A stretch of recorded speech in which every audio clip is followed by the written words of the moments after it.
Welcome to History on Trial, an original cinematic podcast by Lilia Soundtracks. This is not a history lesson. This is not a documentary. And this is certainly not a courtroom where every answer is simple. Here, we reopen the cases that history thought were closed. In every episode, we examine the lives of the world's most fascinating people.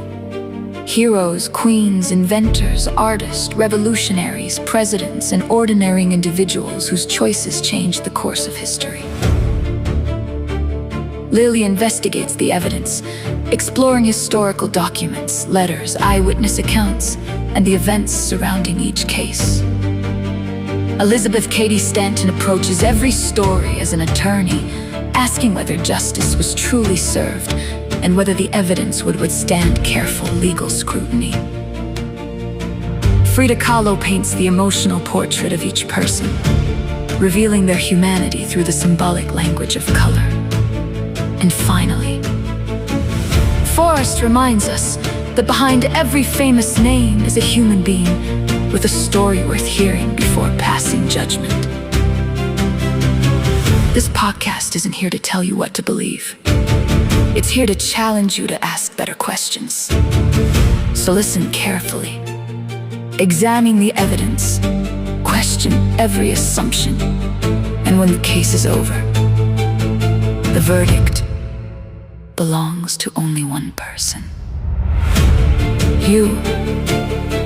Welcome to History on Trial. The courtroom is now in session.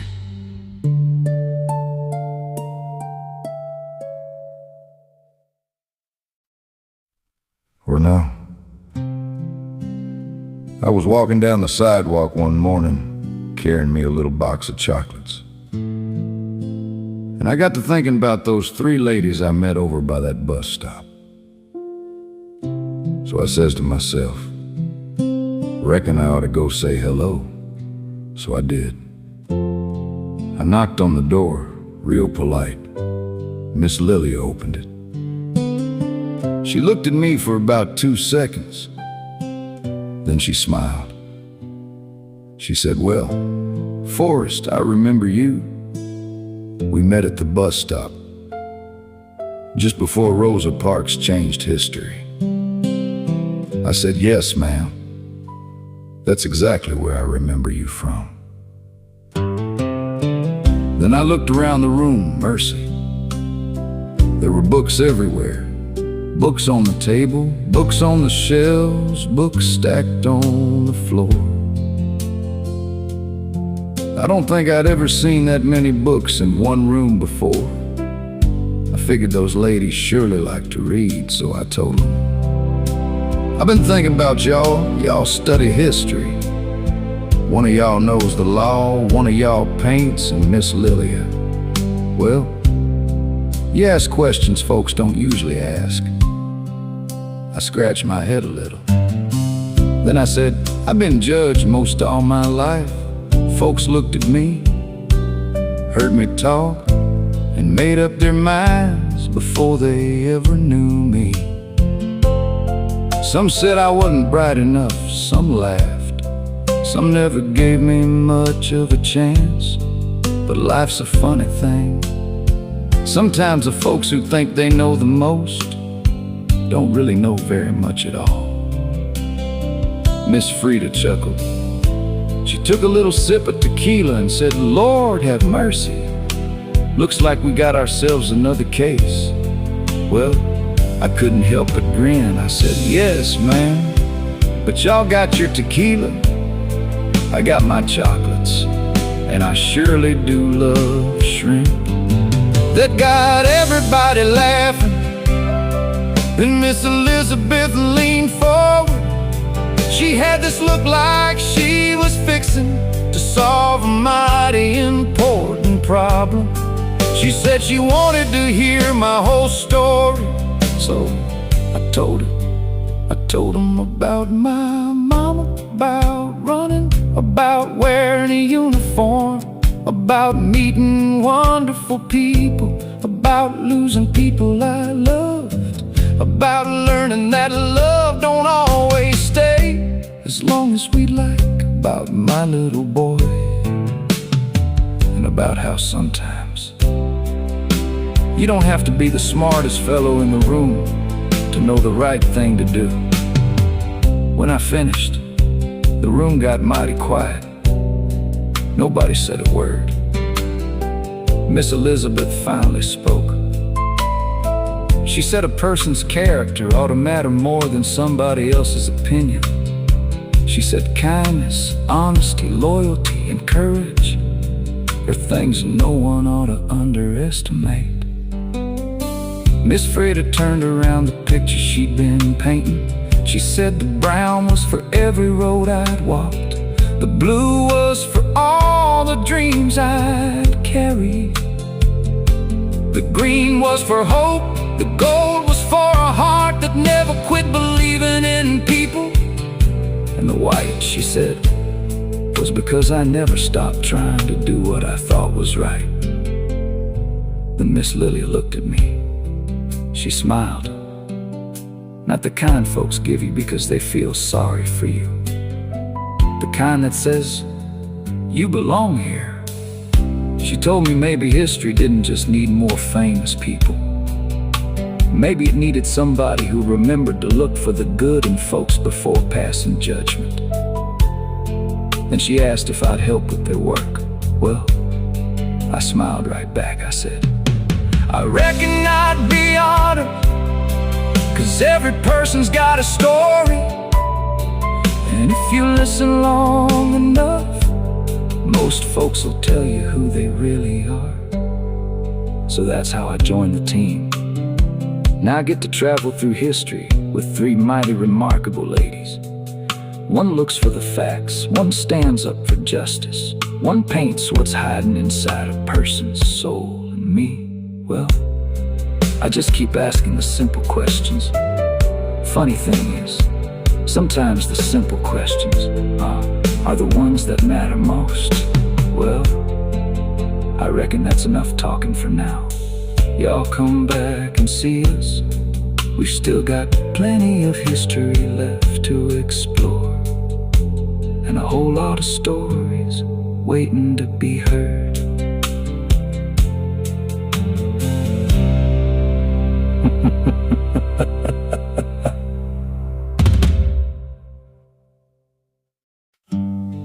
Well, Miss Lilia can remember history from 200 years ago, but not always where her phone is. One morning, she came rushing in worried. Where's my phone? She looked everywhere. I watched a moment, then said, Miss Lilia, it's in your hand. She stopped, looked down. Oh my goodness. Miss Frida laughed. Miss Elizabeth smiled. Miss Lilia sighed. I barely slept. Why? I asked. She looked at the board. Because today, we begin the judgment of John Brown. And just like that, the room went quiet. Listen carefully. This case is not easy. John Brown was not a king. He was not a president. He was not a man who waited politely for history to change. He looked at slavery, and he did not call it politics. He did not call it tradition. He called it evil, and that is where the danger begins. Because when a man believes something is evil, he may stop asking for permission. John Brown believed slavery had to end, not tomorrow, not someday, now. He believed speeches were not enough. He believed patience had become another word for silence. So he gathered followers. He made a plan. He went to Harper's Ferry. He attacked a federal arsenal. His dream was to spark an uprising that would free enslaved people. But the plan failed. People died, the nation panicked. John Brown was captured, tried, convicted, and sentenced to hang. So now we must ask the question history still cannot answer. Was John Brown a criminal or a martyr? Was he a murderer or a man pushed to the edge by a country that refused to end its greatest sin? I am not here to make him simple. I am not here to make him innocent. I am here to open the file, because history is dangerous when it turns complicated people into easy labels. John Brown forces us to face a painful truth. Sometimes the law protects injustice. Sometimes conscience breaks the law. And sometimes a nation does not wake up until someone shakes it hard enough to make the walls tremble. So before we judge him, we must judge the world he was living in. A world where human beings were bought, sold, separated, whipped, and treated as property. A world where freedom was preached loudly, but denied brutally. A world where patience meant more suffering, and action meant blood. That is the tragedy of this case. There is no clean answer. There is no comfortable verdict. John Brown did not just walk into Harper's Ferry. He walked into the conscience of America. And whether you condemn him or defend him, you cannot ignore him.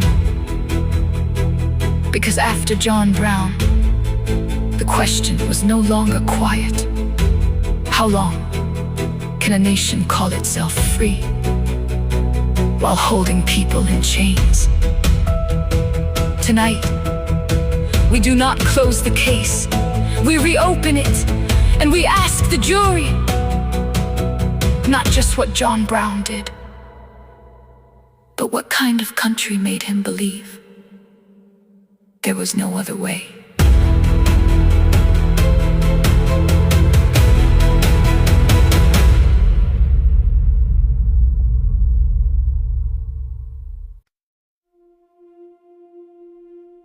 I rise for the defense, not because this case is easy,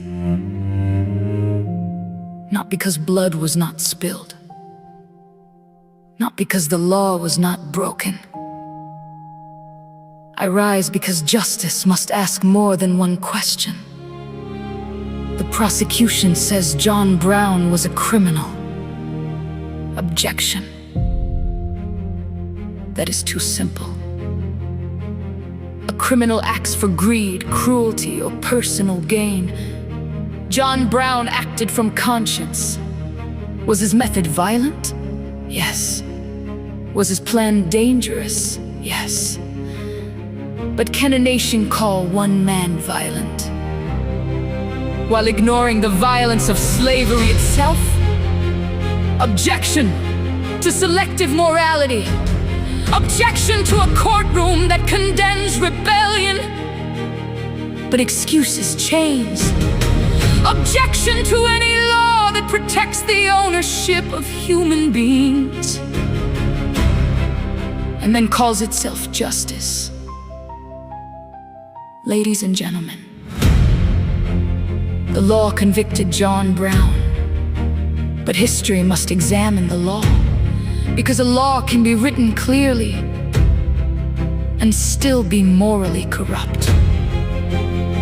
A trial can follow procedure and still fail humanity. John Brown forced America to face what it wanted to hide. That slavery was not a political disagreement. It was a crime against human dignity. So I ask you, was John Brown guilty of breaking the law? Yes.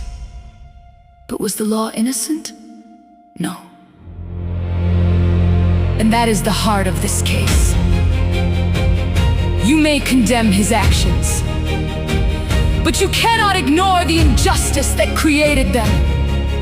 The final verdict is not simple. John Brown was not merely a defendant. He was a warning. A warning that when justice is delayed too long, conscience may arrive like fire. So before history hangs him again, let us ask the question the court did not ask deeply enough. What happens when obedience to the law becomes betrayal of humanity?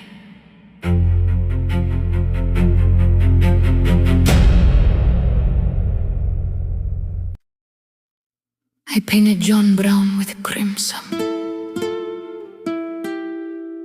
because this story has blood on both sides.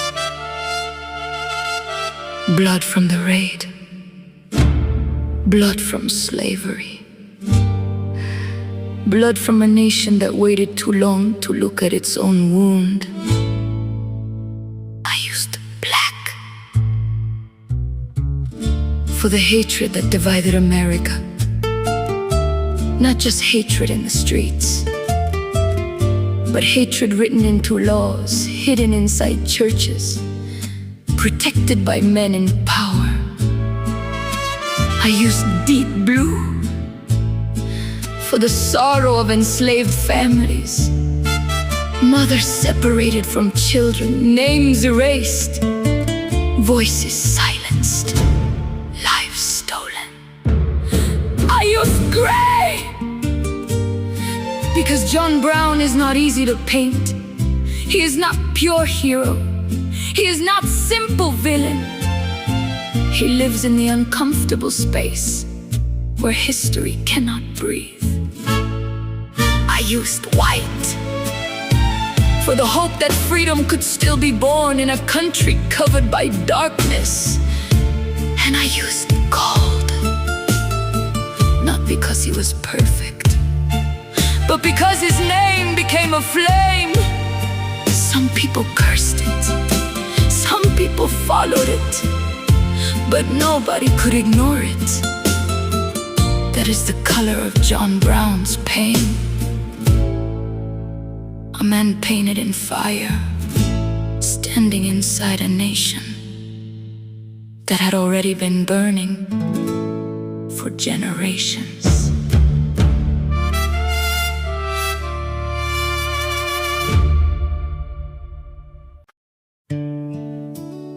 Well now, I ain't no lawyer, and I ain't no historian. I'm just a man who listens. And after hearing Miss Lily explain the case, Miss Elizabeth talk about the law, and Miss Frida paint all that pain, I reckon John Brown is one of those stories that don't fit in a small box. He broke the law, that part's true. People died, that part's true too. But slavery was already hurting people every single day. Families were being torn apart. Children were being sold. Folks were living without freedom. And I reckon when a country lets pain go on too long, somebody's gonna stand up in a way that scares everybody. I don't know if John Brown was right in everything he did, but I do know this.